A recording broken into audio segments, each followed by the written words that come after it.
Uwanja wetu una maboresho ya aina mbili. Kuna maboresho ya majengo yanayohusisha viti na mifumo ya ndani ya majengo ya uwanja ambayo tuko zaidi ya 85-90, kwa sababu viti tumefunga sehemu kubwa, tumebakiza kama viti 20,000 tu vilivyobaki. Na mifumo mingine ya maji, umeme, taa, sauti ndio hizo mnasikia ziko kwenye majaribio ya mwisho baada ya kuwa zimeshafungwa, zima moto, internet na vingine vingi ambavyo vinafungwa uwanjani. Hayo yote yamekamilika. Tulikuwa na changamoto na pitch, na CAF walikuja kutusimamia na kutoa maelekezo ya nini wanataka tufanye. Tulishafanya yoyote, na sasa hivi kazi inayoendelea ni ya kuendelea kuhakikisha kwamba uwanja unazidi kuwa bora zaidi. Lakini kwa maelekezo ambayo tulikuwa tumepewa na CAF, yote tumeyatekeleza na uwanja umekuja vizuri. Dar es Salaam ni kweli kuna mvua nyingi. Uwanja huu uwezo wake wa kuondoa maji umeboreka sana sasa hivi ikilinganishwa na wakati ule tulipokuwa na changamoto. Sasa hivi unaweza kutoa maji humu ndani kwa haraka zaidi ya mara 10 ya kipindi kile, kwa sababu kuna kazi kubwa ambayo imefanyika kwenye uwanja. Sasa haya mengine ni maamuzi ya mamlaka zinazosimamia mpira. Sisi serikali hatuamui mechi gani ifanyike wapi, wanaoamua ni wenye mamlaka yao. Lakini sisi tumeandaa uwanja na uwanja uko tayari, na nyinyi wenyewe mmeuona. Uwanja wa Benjamin Mkapa ndio hapa. Hapa mvua hata ikinyesha sasa hizi baada ya dakika 10 tu hakuna maji ndani. Huu uwanja wa Benjamin Mkapa ndio uwanja pekee tunaotegemea kwa nchi yetu wenye hadhi ya kuhost mashindano ya kimataifa.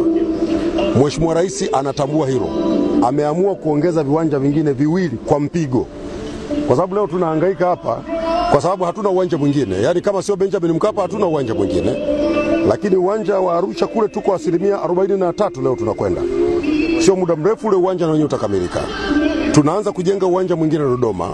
Kwa hiyo ni shida, tunapata changamoto sasa hivi kwa sababu nchi yetu ina uwanja mmoja tu.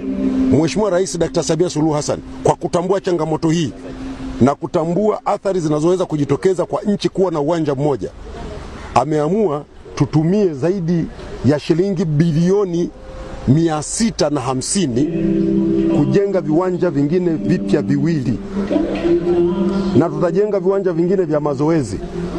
Huo Shamba la Bibi, uwanja wa Uhuru, na wenyewe tunauboresha ufikie sifa ya kuchezwa mashindano ya kimataifa yanayoandaliwa na CAF. Kwa hiyo sio muda mrefu manake tutakuwa tuna viwanja 4 vikubwa vya serikali venye uwezo wa kuhost mashindano ya kimataifa. Benjamin Mkapa, Arusha, Dodoma, Uhuru. Huyo ndio Dr. Samia Suluhu Hassan. Sasa nani atakayeweza kumkwamisha?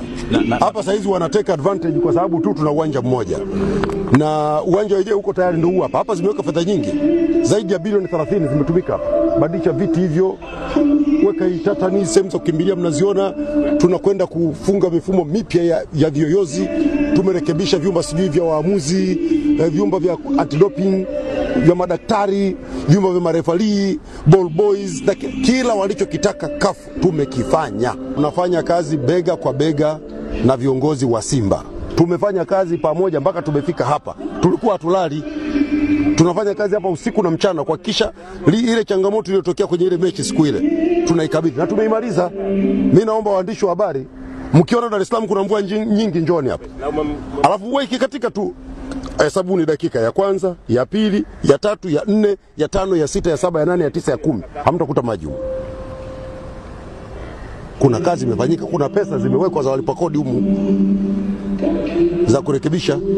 Sasa haya maamuzi mengine ndio maana nasema hayo sio mamlaka yangu, mimi siwezi kuzungumza. Hayo sio mamlaka yangu, lakini sisi tulichoambiwa tumekifanya, na nyinyi wenyewe mmeuona uwanja huu hapa.